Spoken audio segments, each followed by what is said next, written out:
नमस्कार मित्रांनो, मी राजेंद्र काळे स्वागत करतोय तुमचं आजच्या नवीन व्हिडिओमध्ये.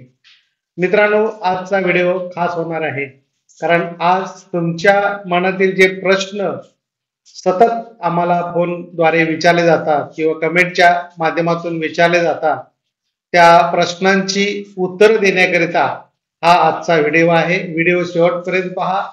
तुमचे सुद्धा काही मनातील प्रश्न असतील तर या व्हिडिओच्या माध्यमातून त्याची उत्तरं मिळतीलच.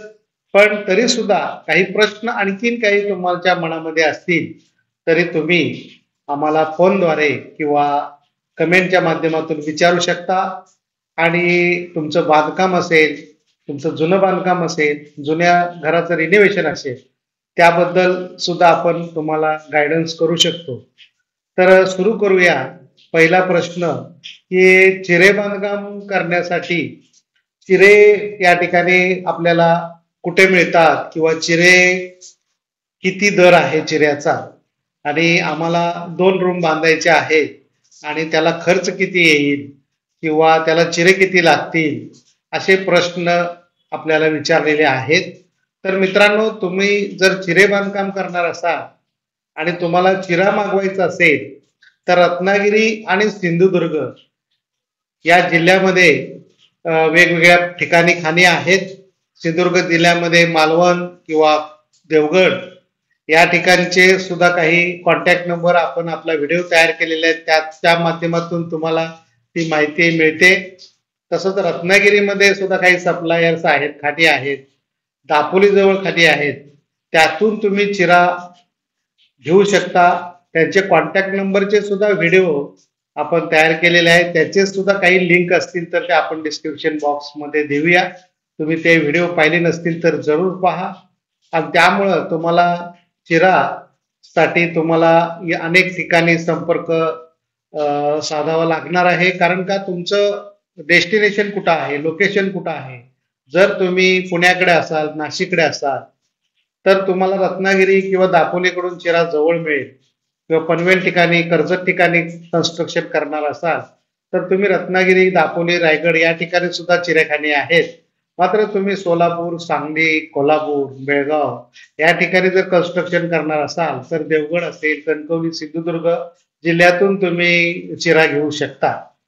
तर हा चिरा मिळण्याची ठिकाणाबद्दल माहिती सांगितलेली आहे.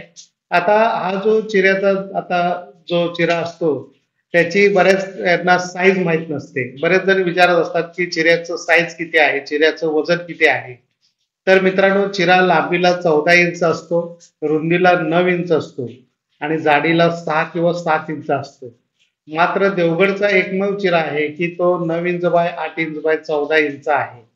त्यामुळं जाडी जास्त असल्यामुळं तुम्हाला एखादा थर 10-12 थरामध्ये एखादा थर तुम्हाला कमी लागतो. देवगडचा चिरा हा खरोखर चांगला आहे ग्रुप पॉइंटिंग करण्यासाठी किंवा पॉलिशिंग करण्यासाठी, मोल्डिंग करण्यासाठी देवगडचा चिरा सुंदर आहे आणि त्याचा कलर सुद्धा चांगला आहे. तर त्या ठिकाणी तुम्ही चिरा घेऊ शकता. अर्थात तुमचं लोकेशन कुठं आहे त्यावरती आहे. जेवढा चिरा तुम्हाला जवळ मिळेल तेवढी कॉस्ट तुमची कमी होणार आहे ट्रान्सपोर्टमुळे. आणि प्रत्येक ठिकाणी चिऱ्याचा हा दर वेगवेगळा थोडाफार असू शकतो, कारण तो साधारणतः आता 29-30 रुपये प्रति नग आहे सिंधुदुर्ग, रत्नागिरीमध्ये. आणि तुमचं जे लोकेशन असेल त्या लोकेशनवरती तुमचं रनिंग किती होणार आहे, किती किलोमीटर तुमचं ट्रान्सपोर्टेशन होणार आहे, त्यावरती तुम्हाला चिऱ्याचा दर कमी जास्त असणार आहे. आता चिरे किती लागतील तर साधारणतः आपण काढलेल्या एका ब्राससाठी जर थप्पी बांधकाम तुम्ही केलं तर 120 ते 130 चिरे वेस्टेज धरून लागतात. मात्र ग्रुप पॉइंटिंग असेल, मोल्डिंग असेल, मोल्डिंगला चिरे जास्त वेस्टेज जातात. कारण ज्या वेळेला आपण एक दगड तासतो त्यातला 50% हा ड्रेसिंगमध्ये किंवा तो वेस्टेज जात असतो. त्यामुळं मोल्डिंग करणार असाल तर चिऱ्याची संख्या 25% एक्स्ट्रा घ्यावी लागते. त्यामुळं तो एक भाग लक्षात घ्या. आणि याचे जे कारागीर आहेत ते सुद्धा स्पेशल असतात. कारण चिऱ्याचं बांधकाम करायचं असेल तर कुठल्याही वीट बांधकाम करणाऱ्याला चिरे बांधकाम ते जमणार नाही. कारण चिरा हा वजनदार असतो. चिऱ्याचं वजन साधारणतः 25 ते 30 किलो प्रति नग आहे. आणि चिरा जो आहे तो नॅचरल स्टोन आहे. कारण बऱ्याच जणांना चिरा नॅचरल स्टोन आहे की काय आहे की ब्लॉक आहे असे पण विचारत असतात की मातीचा ठोकळा आहे. तर तो खाणीमधून कट करून मित्रांनो चिरा काढलेला आहे. आणि चिरा हा मजबूत असतो. आणि त्या चिरे बांधकाम वरती तुम्ही डायरेक्ट स्लॅब टाकू शकता.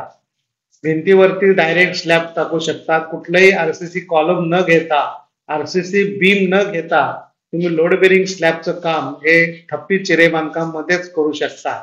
मात्र तुम्हाला चौथऱ्याला फुल रिंग, लिंटल लेवलला फुल रिंग टाकणं गरजेचं असतं. आणखीन एक दुसरा प्रश्न विचारला जातो की कुडी बांधकामावरती आपण स्लॅब टाकू शकतो का?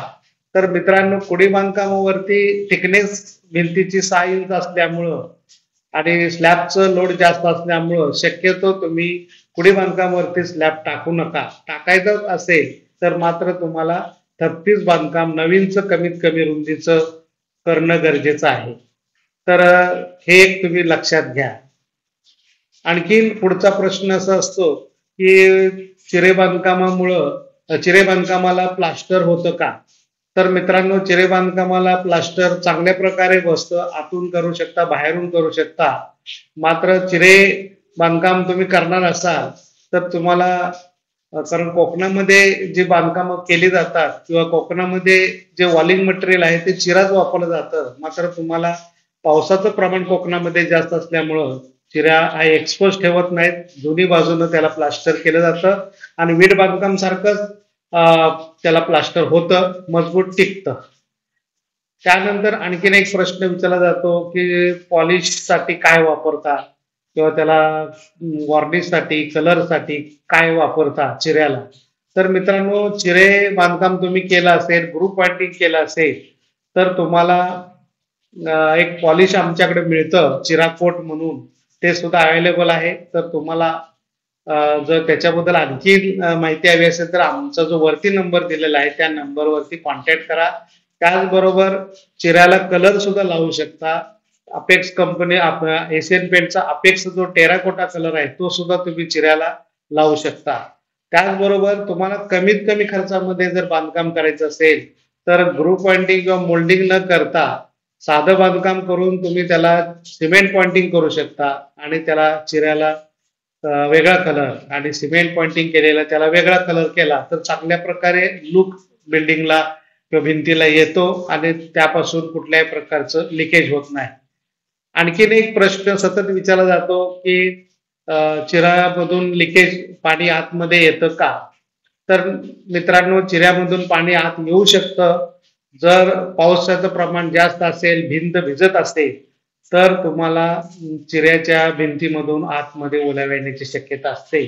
त्यासाठी महत्वाचं म्हणजे स्लॅबचं प्रोजेक्शन किंवा छपराचं प्रोजेक्शन हे भिंतीच्या बाहेर स्लॅब असेल तर कमीत कमी 9 इंच काढणं गरजेचं आहे. तर भिंती भिजत नाहीत. भिंती भिजल्या तर तुम्हाला निश्चित आतमध्ये ओलावा किंवा डॅम्पनेस येण्याची शक्यता आहे. आणि चिरा हा सच्छिद्र असल्यामुळं पाणी आत खेचण्याची क्रिया जास्त प्रमाणात होत असते. पहिल्या पावसामध्ये चिरे जे असतात ते जास्त पाणी शोषून घेतात आणि जसं बांधकाम जुनं होतं तसं पाणी शोषून घेण्याची क्षमता सुद्धा कमी होते. त्यामुळे पहिल्या पावसात जर तुम्हाला भिंती जास्त ओल्या दिसत असतील तर काही घाबरून जाण्याचं काही कारण नाही. तर कमी कमी हळूहळू होण्याची शक्यता आहे ओलावा. तसंच स्लॅब सुद्धा बऱ्याच स्लॅब टाकतात, चांगल्या प्रकारे काम केलेलं असतं. पण स्लॅब पहिल्याच पावसामध्ये किंवा पाणी वरती आपण ज्यावेळेला साठवून ठेवतो क्युरिंगसाठी त्यावेळेला सुद्धा काही वेळेला पाणी टपकलं जातं, भिंती किंवा स्लॅब मधून पाणी लिकेज होतं. तरी सुद्धा काही घाबरून जाण्याची गरज नाही. त्यामध्ये सुद्धा आपण हळूहळू ते लिकेज थांबवू शकतो किंवा थांबतं ऑटोमॅटिक. आणि म्हणून तुम्ही अशा पद्धतीनं बांधकाम करू शकता.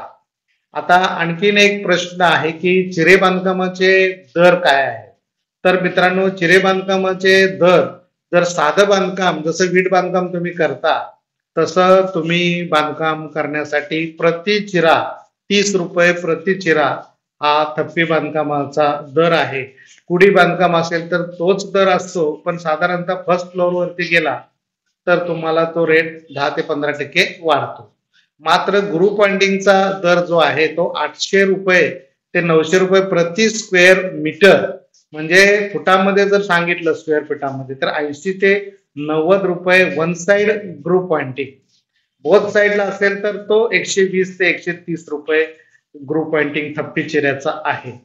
आणि मोल्डिंग जे आहे ते मोल्डिंग तुम्ही कोणत्या प्रकारचं आहे त्याच्यावरती, खिडक्याच्या बाजूला, चारी बाजूला, दरवाजाच्या चारी बाजूला ते रनिंग फुटावरती असतं. ते 120 ते 150 रुपये रनिंग फूट असतं.